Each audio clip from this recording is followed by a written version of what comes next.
नमस्कार दोस्तों, मैं अयोध्या भारती। आप लोगों को आज एक और टॉपिक लेके आए हैं, भविष्य से परे खुशी। भविष्य से परे खुशी, क्या आशा केवल भविष्य में है? क्या जो बीत चुका है उसमें वह नहीं होती? आगे और पीछे ले जाने वाले विचारों की दोनों गतिविधियों में आशा निहित है। आशा समय की प्रक्रिया है। आशा जो सुखद था और जिसे सुधारा जा सकता है, उसके सत्य की कामना है, और उसका विपरीत हताशा है। हम आशा और हताशा के बीच झूलते रहते हैं। हम कहते हैं कि हम जी रहे हैं क्योंकि आशा है। हम कहते हैं कि हम आशा के सहारे जीते हैं, लेकिन क्या ऐसा है? जब भविष्य या अतीत हम पर हावी रहे, तो क्या वह जीना हुआ? क्या जीना अतीत की भविष्य की ओर गति है? जब आने वाले कल की चिंता रहती है, तब क्या आप जी रहे होते हैं? चूंकि वह कल इतना महत्वपूर्ण बन गया है, इसलिए यह लाचारी और हताशा है।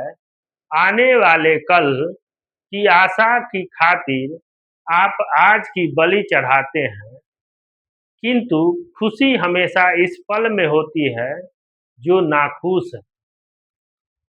वे ही आगामी कल की चिंता से अपने जीवन को भर लेते हैं, जिसे वे आशा कहते हैं।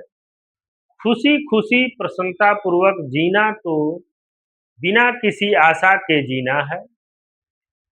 आशावान मनुष्य प्रसन्न मनुष्य नहीं है। वह बहस हताशा को जानता है। आशाहीन अवस्था आशा अथवा द्वेष का, हताशा या उज्जवल भविष्य का प्रक्षेपण करती है।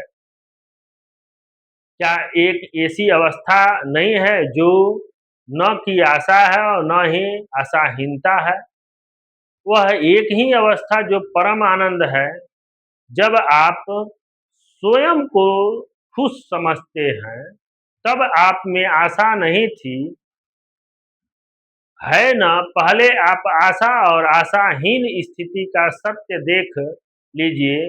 बस यही देखिए कि कैसे आप मिथ्या में आशा के भ्रम, विश्राम में और फिर हताशा में जकड़े रहे। इस प्रक्रिया का निष्क्रिय अवलोकन कीजिए। यह उतना आसान नहीं है जितना सुनने में लगता है।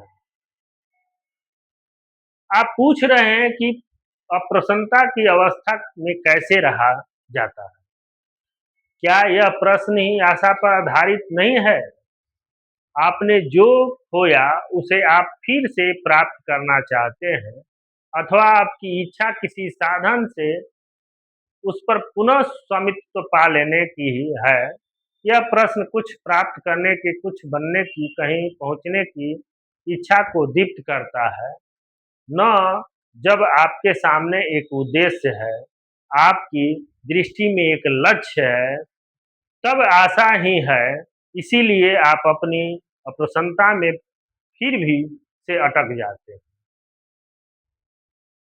आशा की राह भविष्य की राह है, किंतु खुशी कभी समय का मसला नहीं होती।